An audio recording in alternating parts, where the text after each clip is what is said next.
देखिए कभी ऐसा भी होता है कि हमारे बर्थ चार्ट में अ, वीक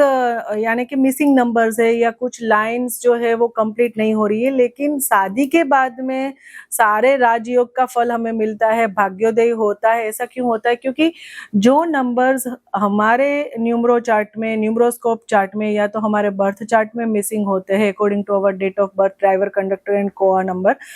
वो नंबर्स या वो लाइन्स हमारे स्पाउस, हमारे हस्बैंड या वाइफ के बर्थ चार्ट में है, अवेलेबल है, तो उनकी वजह से हमें भी ये बेनिफिट मिलता है और शादी के बाद में हमारे कुंडली में, हमारे लाइफ में भी एक जो है राजयोग का फल हमें मिलता है, क्योंकि हमारे बर्थ चार्ट में जो मिसिंग नंबर्स या मिसिंग लाइन्स है वो उनमें नहीं है, उनके बर्थ चार्ट में नहीं है, कहने का मतलब है। तो उसकी वजह से हमें ये फल मिलता है। जब पहली बार हम देखते हैं चार्ट तो हमें लगता है कि इनकी लाइफ में ये स्ट्रगल होगी या ये इनकी लाइफ में ये नहीं लिखा हुआ है, सुख गाड़ी का नहीं है, बंगले का नहीं है, पैसों का नहीं है, लेकिन फिर भी उनके पास ये सारी चीजें हैं। तो कैसे है? क्योंकि शादी के बाद में उनका राजयोग होता है, उनके स्पाउस के चार्ट काफी स्ट्रॉन्ग है, तो उसकी वजह से उनको ये फायदा मिलता है। इससे उल्टा अगर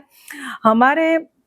बर्थ चार्ट में कुछ नंबर मिसिंग है, कुछ लाइंस मिसिंग है और सेम हमारे स्पाउस के बर्थ चार्ट में भी वो लाइंस, वो नंबर मिसिंग होता है, तो फिर वो कहीं ना कहीं वो रिश्ता टूटना या डाइवोर्स होना या ब्रेकअप होना रिलेशनशिप में, ये संभावना हो सकती है। दूसरी चीज के यहाँ पे मैं बताना चाहूंगी कि जो अगर हस्बैंड और वाइफ दोनों का जो डेट ऑफ बर्थ के हिसाब से जो ड्राइवर कंडक्टर होता है वो कॉम्बिनेशन कैसा है, वो फ्रेंडली नंबर्स है या तो फिर वो एंटी या वर्स्ट कॉम्बिनेशन होके आ रहा है, तो उसकी वजह से भी कहीं पे